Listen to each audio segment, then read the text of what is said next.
Live from New Delhi, you're watching DD India Newshour, India's voice to the world. I'm Ramesh Ramachandran. Coming up in the next hour.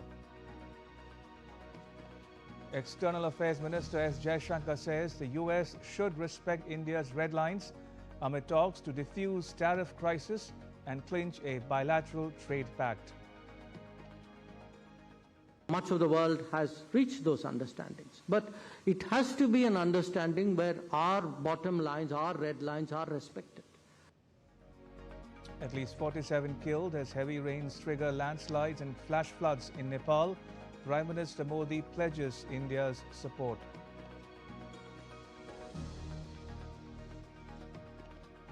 Israeli and Hamas negotiators to iron out details during ceasefire talks in Egypt. Israel says currently no ceasefire in place in Gaza.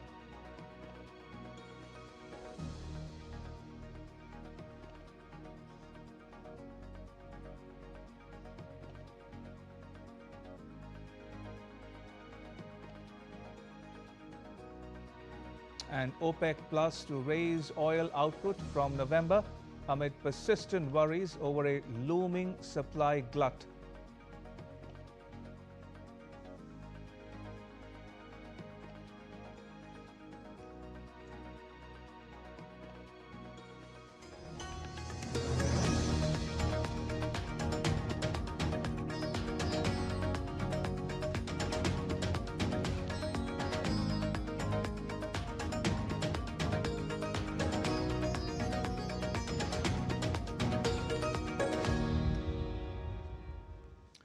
All right, first up, External Affairs Minister S. Jaishankar has weighed in on key global and economic challenges at the Kautilya Economic Conclave held in New Delhi on Sunday. From trade relations with the U.S. to shifting geopolitical dynamics and energy security, Minister Jaishankar outlined India's strategic priorities.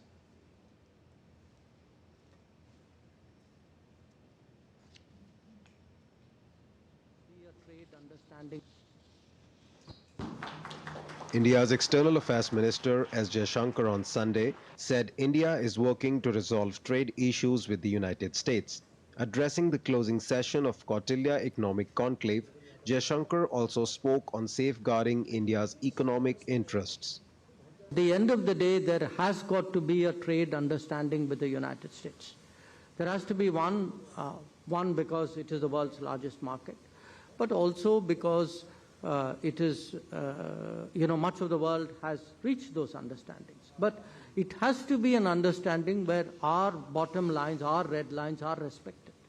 In any agreement, there are things you can negotiate and there are things you can't. And I think we are pretty clear about that. And we have to find that landing ground. And that's been the conversation really which has been going on since March. The minister also spoke about the emerging reality of regional multipolarity, calling it a transition from an old world order to a complex, often contradictory phase. How do we actually practice this multi-alignment or this multiple relationships with different agendas and with different partners, sometimes in different regions? This is really the external challenge. The internal one, of course, is to improve every dimension of our comprehensive national power. And in my view, we've laid a very solid foundation in the last decade. I think these 5 years, given the international environment, will test us like it would test every other country in the world. On energy security, Jaishankar pointed to the evolving dynamics, especially the U.S. becoming a major energy exporter.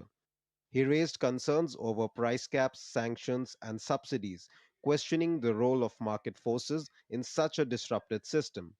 Just as the U.S. has emerged as a champion of fossil fuels, China has also established itself actually as a leader in renewables. So pretty much any path you take on renewables, finally all roads lead back there as well. Deriving from that, related to that, if one looks at the role of big tech, now there have always been big companies driving the global economy, but the position, the salience of big tech in today's world really represents a new level of prominence and influence of a few companies. The fourth edition of the Kautilya Economic Conclave, held in New Delhi from October 3rd to 5th under the theme Seeking Prosperity in Turbulent Times, concluded with keynote speech by External Affairs Minister S. Jaishankar. The conclave was inaugurated on Friday by Union Finance Minister Nirmala Sitharaman. Bureau Report, DD India. And now to the other big story we're tracking here on DD India Newshour. Negotiators from around the world are heading to Cairo, Egypt for talks aimed at securing a ceasefire in Gaza and the release of all hostages. Foreign ministers of several countries describe it as a genuine opportunity to achieve comprehensive and lasting peace. U.S. President Trump announced that Israel agreed to a withdrawal line and warned Hamas to move quickly or else all bets will be off. Meanwhile, Israel's Prime Minister Benjamin Netanyahu says he is hopeful of bringing back all hostages in the coming days. DD India's Aman Kumar Himanshu has more. As the world approaches the grim two-year anniversary of the war in Gaza on October 7th, a renewed push for peace is now underway. Delegations from Hamas, Israel, and the United States are converging on Cairo for high stakes negotiations on Monday. The meeting raised cautious hope for an end to a conflict that has claimed thousands of lives and displaced countless. Now, this development comes with talks that will be taking place in Egypt, as the Prime Minister instructed the team, led by Strategic Affairs Minister Ron Dermer, to finalize the technical details of the release of the hostages, a priority and first step of this deal. Now, the team will be leaving tonight with plans for talks to begin tomorrow. And I want to reiterate, these are technical talks. Germany's foreign minister described Trump's plan for Gaza as a significant opportunity to finally achieve peace. I would like to continue these talks now, especially in the final phase, when it will become clear whether the Trump plan can be implemented. We have never had such a significant opportunity to finally achieve peace and secure the release of German hostages. It is essential that we seize this opportunity. I want to do everything I can to ensure that Europe, that the Federal Republic of Germany, also contributes to this. Hamas also called for a swift start to a hostage prisoner exchange with Israel, as negotiators from the two warring sides were set to meet in Egypt. Meanwhile, Israeli Prime Minister Benjamin Netanyahu on Saturday voiced hope that all Israeli hostages held in Gaza could be released within days. We are on the verge of a very significant achievement. It is not final yet. We are working on it diligently, and I hope, God willing, that in the coming days, even during the Sukkot holiday, I will be able to announce the return of all hostages, both the living and the fallen, in one phase, with the IDF remaining in the depth of the strip and in the area that control it. On the other hand, US President Donald Trump said that Israel agreed to an initial withdrawal line for Gaza, which has also been shared with Hamas. After Hamas said it had accepted parts of Trump's proposal, the US President warned and said Hamas must move quickly or else all bets will be off. US Secretary of State Marco Rubio said that Israel needs to stop bombing Gaza for the hostage release. However, Israeli government says military can act in Gaza for defensive purposes.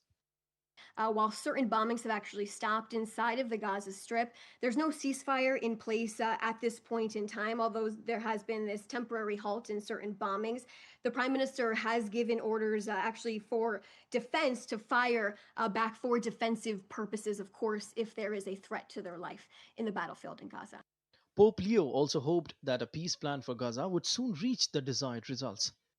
In particular, I think of our migrants' brothers and sisters who have had to depart their homelands, often leaving their loved ones behind, enduring night of fears and loneliness, experiencing discrimination and violence firsthand. Besides these negotiations, tensions continue to rise beyond the Gaza borders. The Israeli military on Sunday intercepted a missile launched from Yemen, The Houthis said they had carried out a military operation using a hypersonic ballistic missile aimed at Israeli targets in the occupied Jerusalem area. As the conflict in Gaza nears its devastating 2-year mark, the coming days in Cairo could prove critical, with high level delegations on the ground, hostages still in captivity, and missiles flying in from across the region. The question is whether this renewed push will finally lead to a lasting ceasefire or fall apart like past efforts. Aman Kumar Himanshu reports for DD India. Now, Israel's supporters gathered in Manchester, United Kingdom on Sunday ahead of the second anniversary of the 7th October Hamas attacks in Israel. People waved the Israeli flag and held banners calling for the release of hostages. Meanwhile, in London, a 7th October attack survivor, Sean Lamel, recalled the events at the Nova Music Festival, going from epic to the most horrific battlefield. According to the Israeli police, more than 350 people were shot, bludgeoned or burned to death at the Nova Festival, and another 40 people were taken hostage by Hamas. In other news, an overnight aerial attack by Russia struck Ukraine's Lviv region, leaving at least 4 people dead and causing widespread damage. To the regional capital, an industrial park was set ablaze, and parts of the city experienced power outages because of damage to infrastructure. Local authorities reported that the attack involved 140 drones and 23 missiles, making it the largest strike on the Lviv region since the Ukraine-Russia conflict began. Meanwhile, Ukraine's President Volodymyr Zelensky slammed allies over lack of response to Russian strikes after Moscow rained missiles and drones on Ukraine.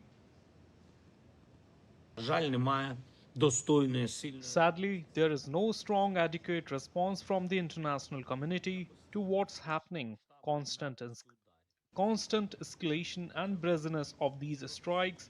Putin is doing it and seems to mock the West and its silence and lack of strong action in response. Russia has rejected every proposal to end the war or even to halt the strikes.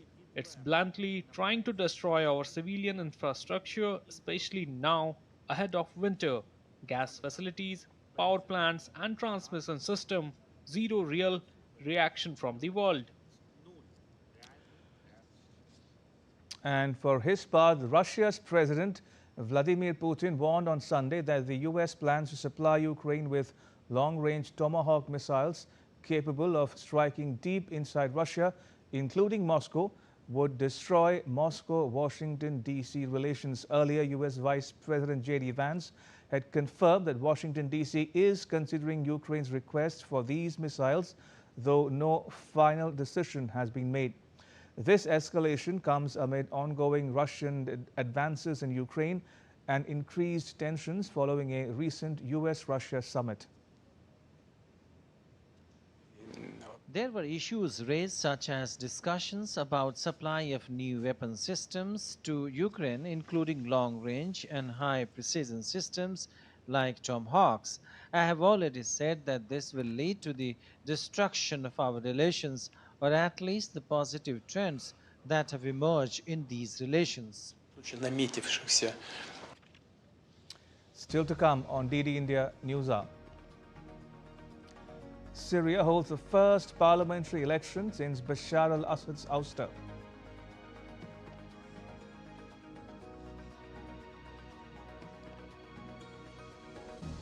And Typhoon Matmo batters China's coastal regions, unleashing powerful winds and heavy downpours.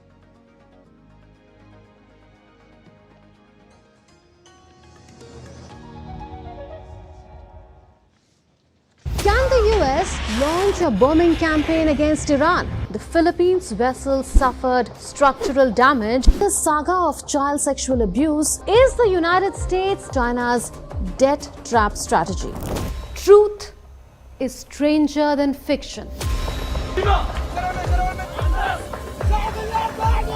But sometimes hard to uncover.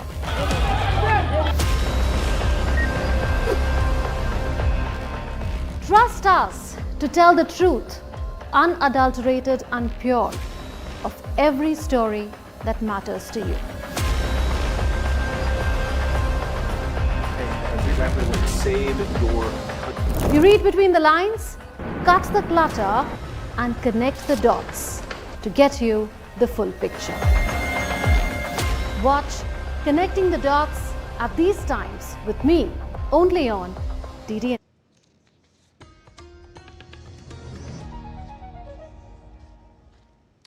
Welcome back. You're watching DD India Newshour. I'm Ramesh Ramachandran. Again to West Asia now. After the ouster of former President Bashar al-Assad in December, after more than 13 years of civil war, members of Damascus's local electoral committee cast their votes to select Syria's new transitional parliament. This marked a significant step in the country's ongoing political transition. But the election process has faced sharp criticism for being undemocratic, with concerns raised about the fairness and transparency of the vote. A key point of contention is that a third of the parliament's members were directly appointed by interim President Ahmad al-Sharaa, raising questions about the balance of power within the new legislative body.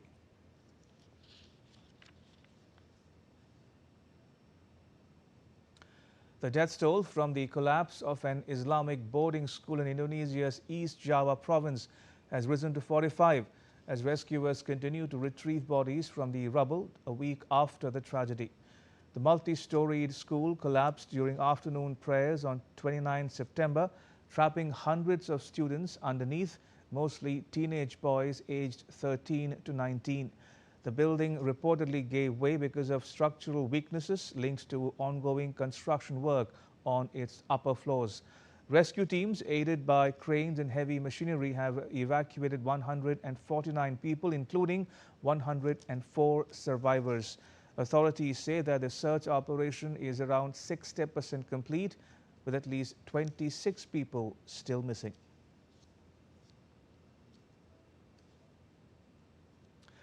Anti-immigration and customs enforcement protests emerge in U.S. cities of Chicago, Memphis and Portland.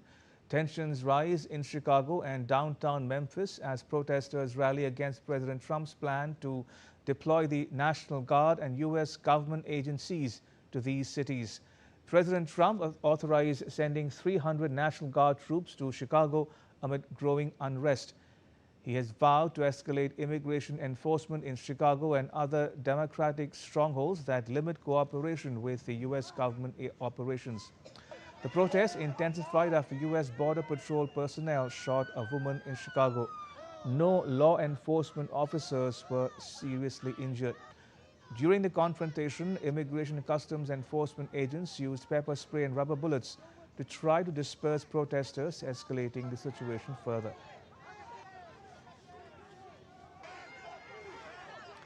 And tension escalates on the streets of Oregon's Portland as demonstrators clash with law enforcement near an immigration and customs enforcement facility. A U.S. government judge temporarily blocked U.S. President Trump from deploying 200 Oregon National Guard troops to the city of Portland while a lawsuit challenging the move plays out.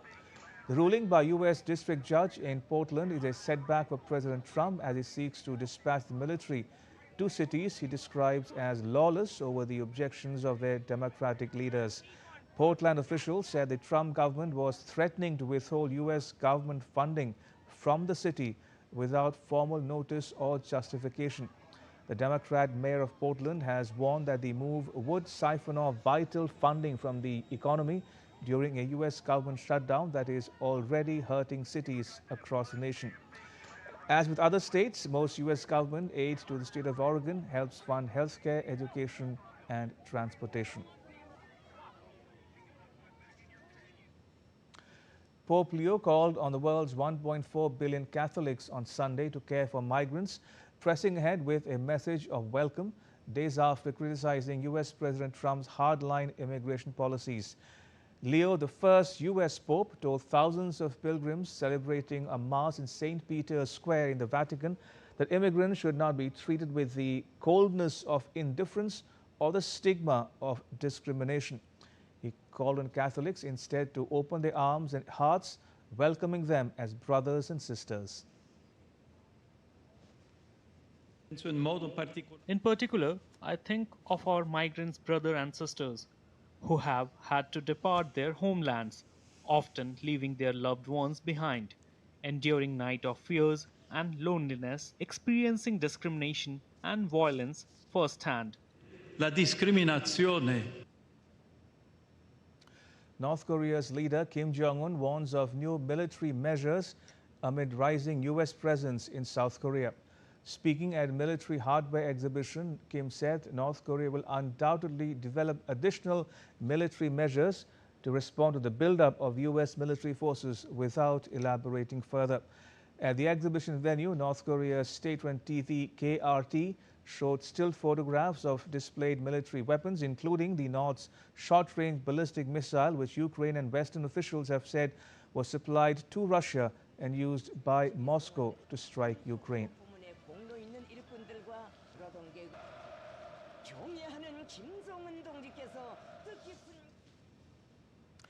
In the Czech Republic, billionaire Andrej Babiš has won the parliamentary election, although his populist ANO party fell short of an overall majority. ANO received just under 35% of the vote, earning them 80 seats in the 200-seat lower house, up from 72 seats 4 years ago.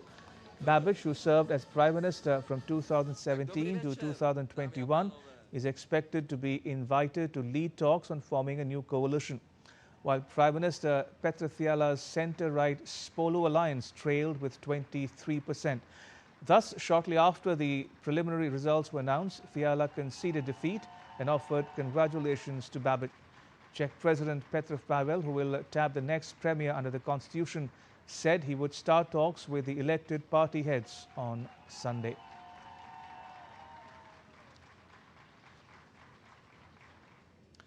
Now, global weather is changing course, with torrential rains flooding Nepal and Typhoon Matno wreaking havoc in China. DD India's Adamya Mishra reports.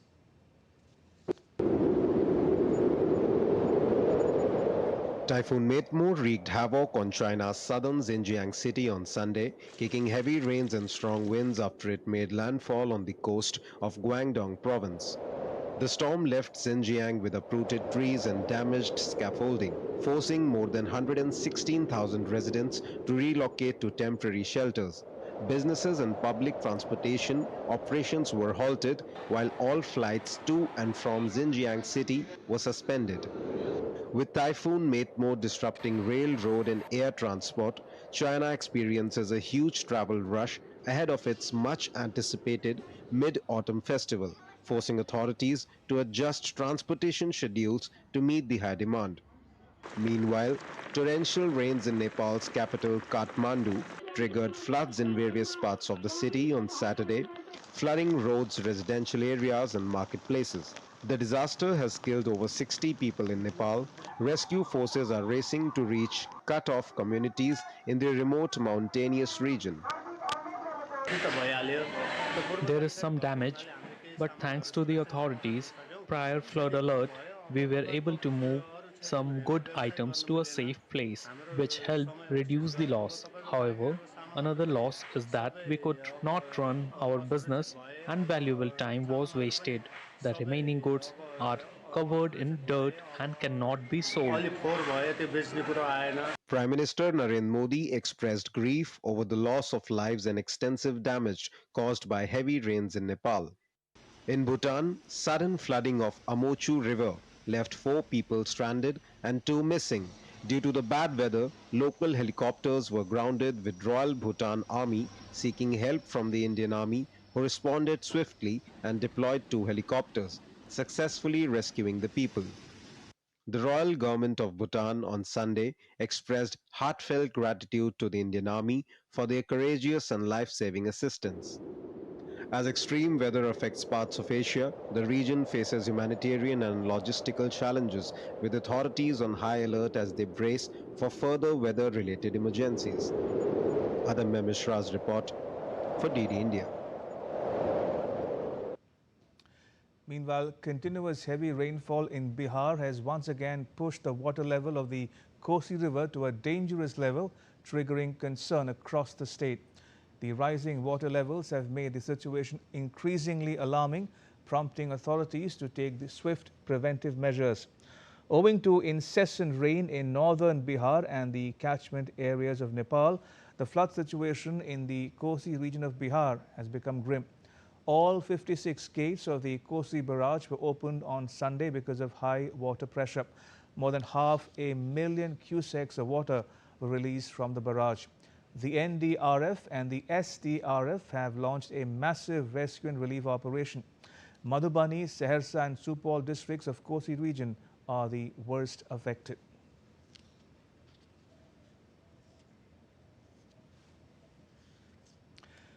All right, joining me from Patna is my colleague Salman Haider. Salman, what more can you tell us about the situation in Patna and other parts of the state? Ramesh, as you already said that torrential rain is there in Nepal.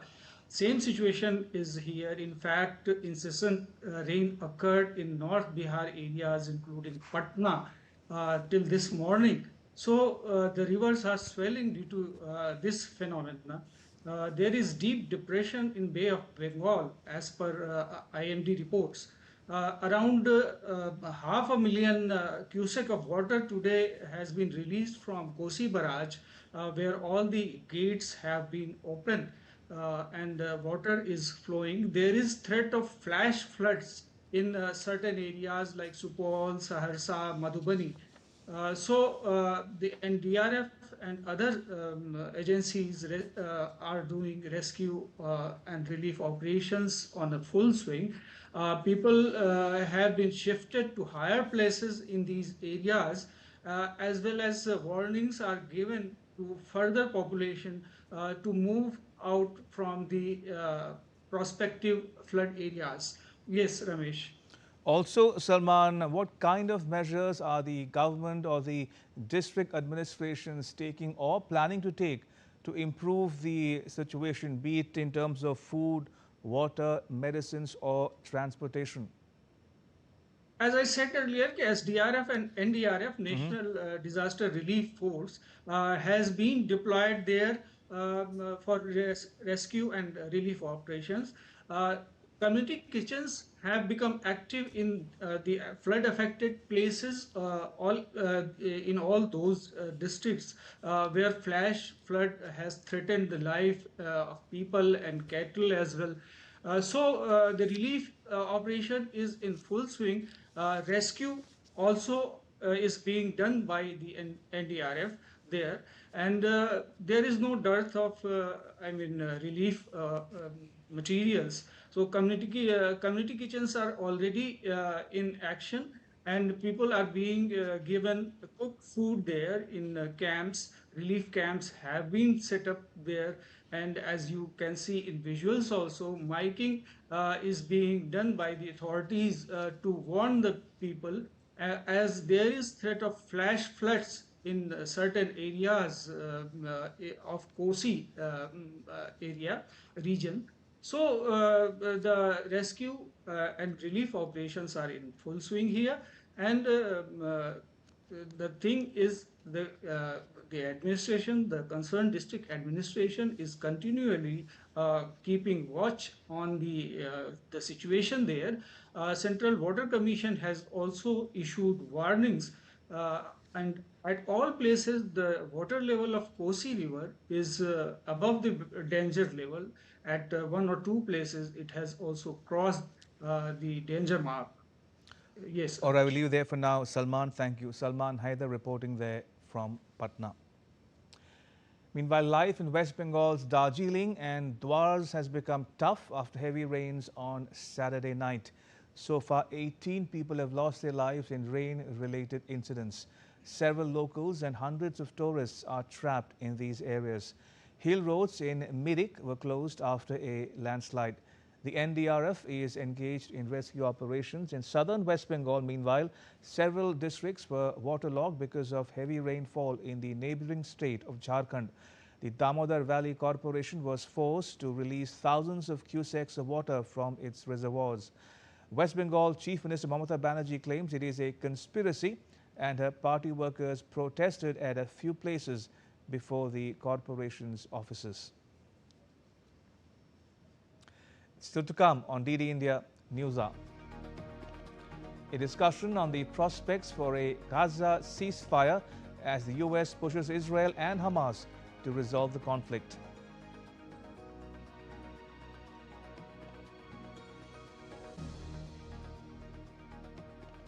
Indian Navy to commission Androd's second anti-submarine warfare shallow water craft on 6th October.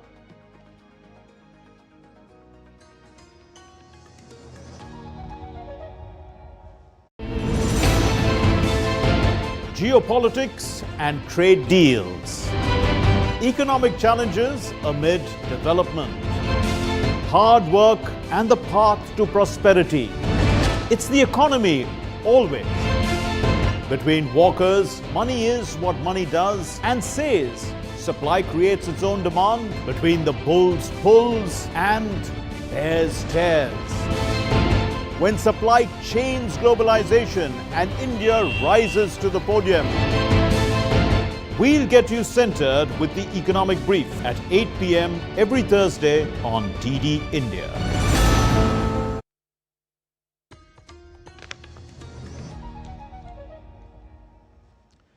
Welcome back. You're watching DD India News Hour. I'm Ramesh Ramachandran. A quick recap of the headlines. External Affairs Minister S. Jaishankar says the U.S. should respect India's red lines amid talks to defuse tariff crisis and clinch a bilateral trade pact.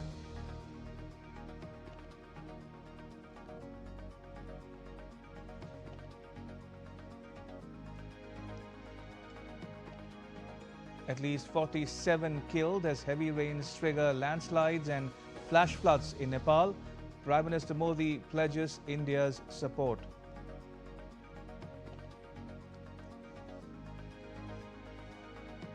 And Israeli and Hamas negotiators to iron out details during ceasefire talks in Egypt.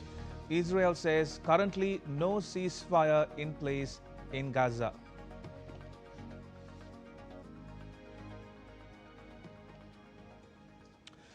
All right, going back to the top story we're tracking here on DD India News Hour. Israel and Hamas to meet in Egypt make a last-ditch effort for peace in Gaza. Joining us is Ambassador Pinag Ranjan Chakraborty. Ambassador Chakraborty is a former Indian envoy to Thailand and Bangladesh. He has also served as the Deputy Chief of Mission at the Indian Embassy in Israel in the mid-90s between 1995 and 1999. Ambassador, welcome to DD India News Hour. Now, 2 days from now, the world will observe the second anniversary of the 2023 Hamas attacks in Israel. How optimistic are you that a deal will be sealed before that? Well, as diplomats, we are perennially optimistic that something will happen out of the deal. Yet, I think there are some rough edges that need to smoothen down. And Hamas has already said accepts the deal, but it has some conditions. Sense that Hamas basically feels that the deal is like signing on its own death warrant, like committing suicide. So there are a lot of clauses in it. It has to be surrender, and it has to stand itself. That I'm not so sure whether Hamas will be able to do that. And they will not. They are not going to give up everything they have created in Gaza in terms of our base, just to ensure that Israel and America celebrate victory Hamas. So I think it's not a done deal, fully done deal, but there will be some more. I think tug of war in Cairo when they meet as to how it can be further defined, the deal. But I think you see, Hamas is basically negotiating with guns, guns, not just one, several guns to its head by various people. And Trump has already threatened that if they don't agree within 72, if they don't release the hostages within 72 hours, then Hamas will be obliterated. These are his own. So I think we are, Hamas is basically under a lot of pressure. Hence, it is perhaps they might now succumb to these kind of threats, and also whether they might lose support from some of their Arabs and others who have been mediating on behalf. I think the Egyptians will now try to do that. So let's hope for the best. Fingers crossed. Indeed. Ambassador, since you referred to the Israeli use of the word obliterate, what happens to Israel's strategy of obliterating, completely destroying Hamas? How would a ceasefire affect that stated goal of Israel's? Well, the peace plan is a kind of, in the sense that Hamas has to disappear. And because Israel has not been able to demolish. Now, through the peace plan, the Hamas has to disarm, they have to leave, they have to hand over power to people like a board, board of directors, which has. And then they will sort of, exercise power in Gaza. So Hamas has to get out of Gaza.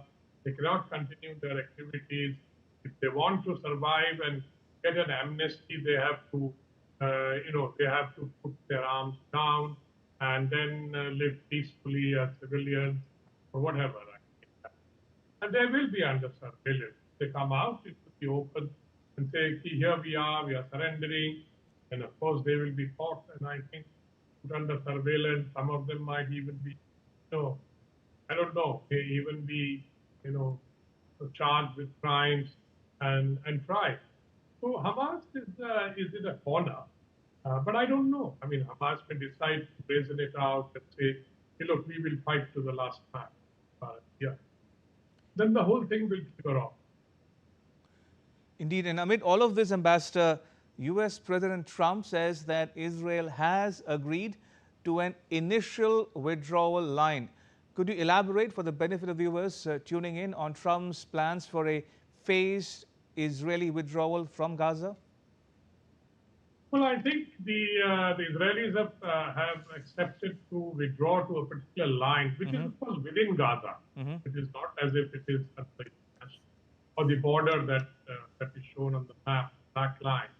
It is probably the above the or on the towards the west of the black line, so that they come closer to the border, leaving the coastal part and various other areas where the Palestinians are living or somehow managing to survive, so that they don't come under on the radar of the IDF. And but then Israel, even while this peace plan is being discussed, has launched some attacks, I think, and killed some people. So that is the current position, and quite fluid in my view. And we cannot expect that everything is signed and sealed. So, and I think we'll have to wait. Indeed, I need to apologize to our viewers for that poor audio link with our guest. We'll try to fix that as and when we can. But returning to our guest, Ambassador Chakraborty, Ambassador, talking about President Trump, Trump's peace plan is rather vague on a two-state solution. Now, is a two-state solution vital for lasting peace? Well, we can argue about that. The two-state solution is, of course, I believe, subscribed by over 150 countries in the world. Right. Because that is how the negotiations, etc., had proceeded earlier. And Israel had also accepted. But now, I think, under the Prime Minister Netanyahu and the right-wing kind of turn in Israeli politics and government, it seems very unlikely to be that the two-state solution is the end goal of at least the Israelis. But is it on or off the table as we speak? Well, nobody can knock it out from the menu or from the table because the world supports it. Mr. Trump is probably diluting it and allowing Israel to a larger sort of scope for, maybe grab more territory in the West Bank. Okay. Because I think even if you think that today, even where the populations are to have a two-state solution will be very, very difficult without actually moving out population Right. from one area to another, so that the Palestinians are there. But also don't forget that Israel too has Palestinians, over 1 million of them. And they are, of course, Israeli. They are Israeli citizens. They are not Palestinian citizens. So I think those problems are there. But some people have felt that a one-state solution is the best solution, so that everybody lives together. And in that one state, the number of Jews and the Palestinians, the Jewish people, number of Israelis and Palestinians would be equal, almost equal. So I think those are some of the things that people have been talking about. Nothing is settled, I think, till it's all settled. Fair enough. And as we wrap it up, Ambassador, Prime Minister Modi has welcomed U.S. President Trump's peace plan. What are India's stakes really when it comes to peace in West Asia? Well, I think India has very high stakes in peace in West Asia. We have had long-standing relations with the countries of the Gulf, for example. We have economic and other ties. 8 million Indians work there. So we want basically a peaceful, prosperous region where the wars are stopped, because the wars create problems for various activities, particularly economic and movement of people. So I think if the war stops, it could be. And I think that is the reason why Prime Minister Modi has welcomed the peace plan and hoping that it works out under whatever conditions that are being discussed. All right, Ambassador, we leave it there. Ambassador Pinak Ranjan Chakraborty, thank you for joining us and sharing your perspectives with our viewers at home and abroad. Thank you. Much appreciated. In other news, here on DD India Newshour, India's Defence Minister Rajnath Singh will undertake a two-day official visit to Australia on the 9th and 10th of October. The visit comes at a historic moment when India and Australia commemorate 5 years of establishment of India-Australia Comprehensive Strategic Partnership. Now, this will also mark the first ever visit of an Indian Defence Minister to Australia since 2014. During the visit, Minister Singh will hold talks with his Australian counterpart. He will also chair a business roundtable in Sydney, which will be attended by industry leaders from both sides.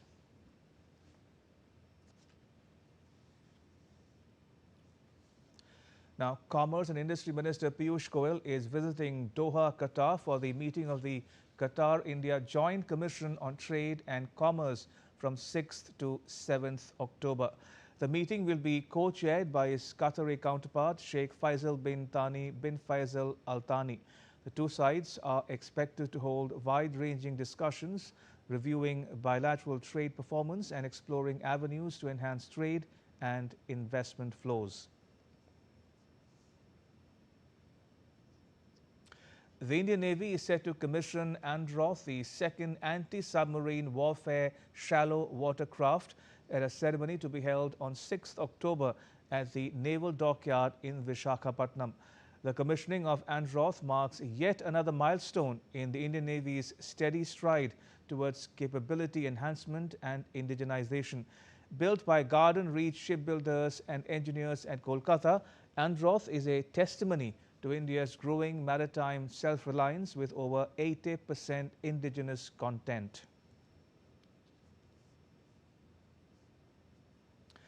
The Indian Navy and the UK's Royal Navy exercise, codenamed Konkan 25, commenced on Sunday off the western coast of India. Over the past 2 decades, this exercise has grown significantly in scale and complexity, fostering enhanced interoperability and mutual understanding in maritime operations between the two navies. The exercise will continue till 12th October in 2 phases. The sea phase includes high-end maritime drills such as anti-air, anti-surface and anti-submarine warfare, along with flying operations and seamanship activities. This exercise is a reaffirmation of the shared commitment to ensuring secure, open and free seas and exemplifies the comprehensive strategic partnership outlined in the India-UK Vision 2035. The Indian Coast Guard has launched the 10th edition of its biennial National Pollution Response Exercise, along with the 27th National Oil Spill Disaster Contingency Plan and Preparedness Meeting of the coast of Chennai. The large-scale exercise aims to assess and strengthen India's ability to respond to marine oil spill incidents while testing the coordination and cooperation among multiple agencies. The exercise features participation from key stakeholders, including more than 40 foreign observers from 32 countries.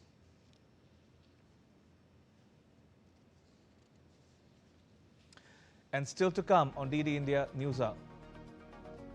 Cryptocurrency Bitcoin once again shatters records, soars to a new high.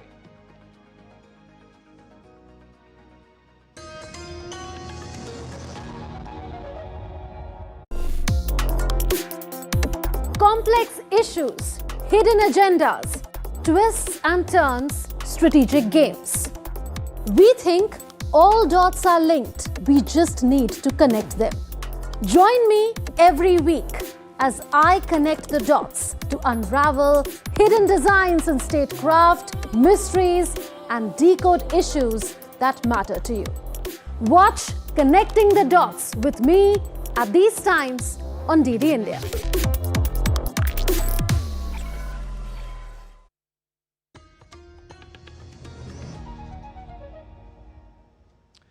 Welcome back. You're watching DD India Newshour. I'm Ramesh Ramachandran.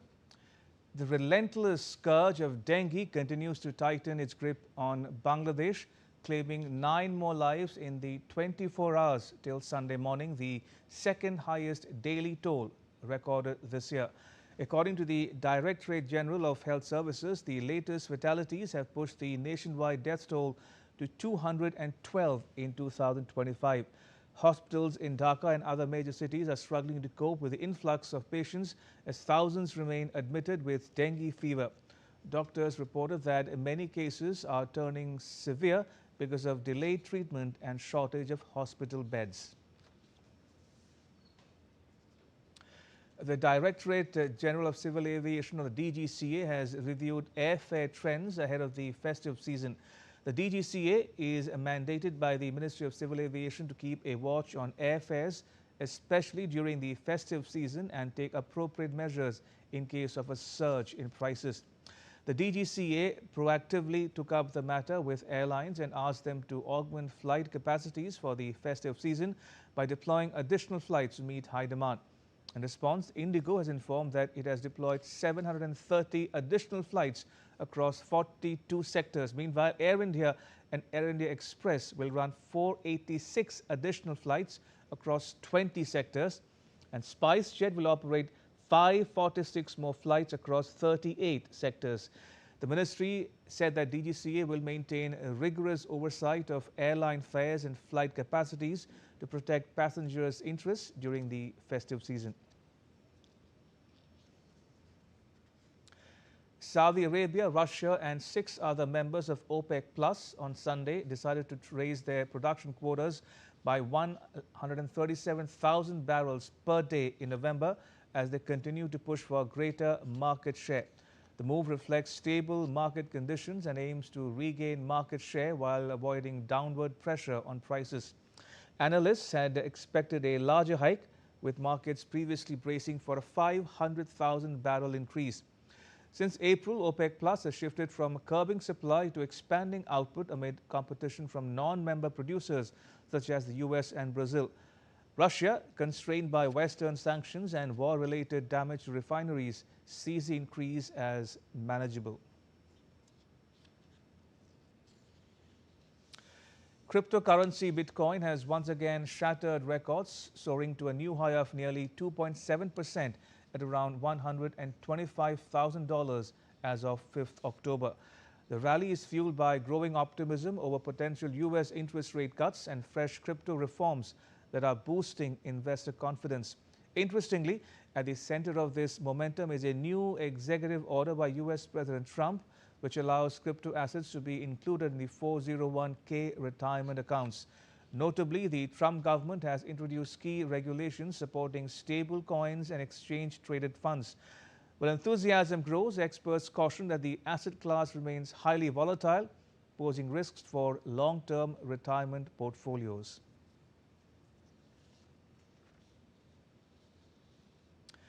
The Sri Mata Vaishno Devi Yatra has been temporarily suspended as a precautionary measure in view of the inclement weather conditions and the adverse weather advisory. The Met Department has predicted widespread light to moderate rain, thunderstorms, lightning and snowfall in the upper reaches of Jammu and Kashmir from the 5th to 7th of October. The Shrine Board has appealed devotees to refrain from undertaking the pilgrimage during this period and to stay updated through official channels regarding the resumption of the pilgrimage. The pilgrimage is expected to resume on the 8th of October.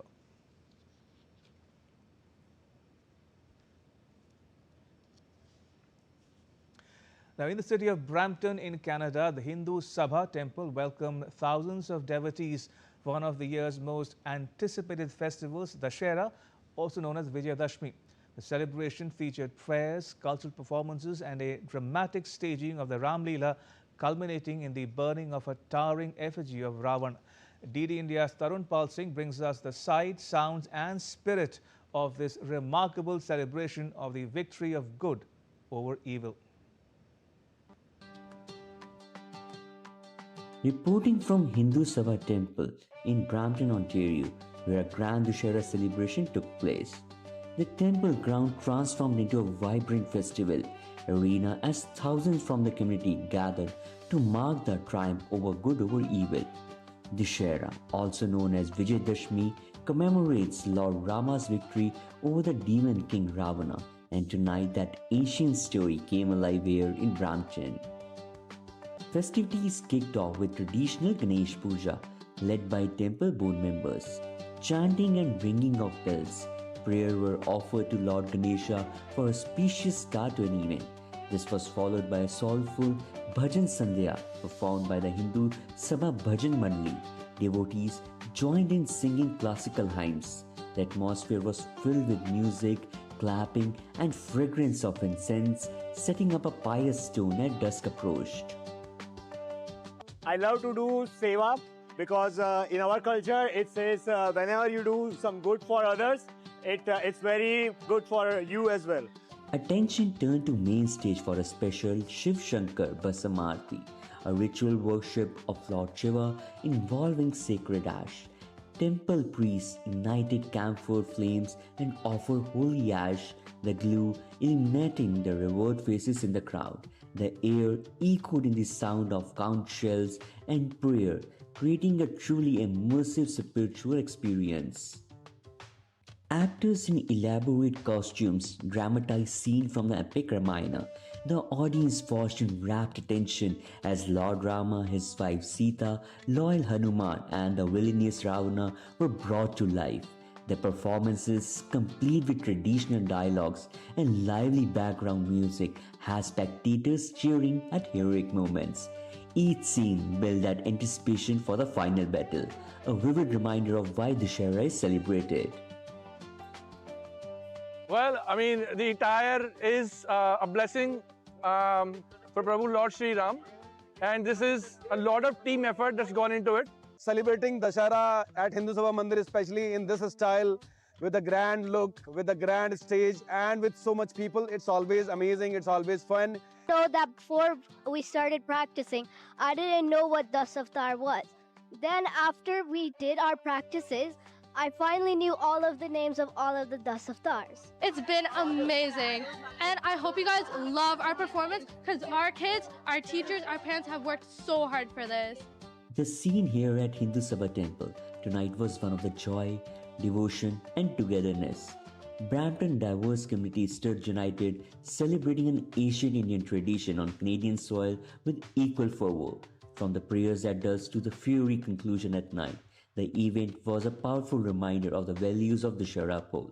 This festival endured a message that truth and virtue will ultimately triumph over falsehood and evil was felt in every prayer and in every cheer.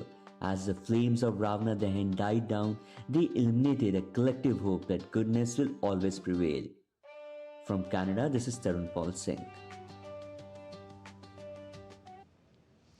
And that's all for this edition of DD India Newshour. Let us know your thoughts on the news of the day. You can get the latest news and updates on the DD India mobile app. It's available on both Android and iOS platforms. You may wish to scan the QR code that's now on the screen to download it.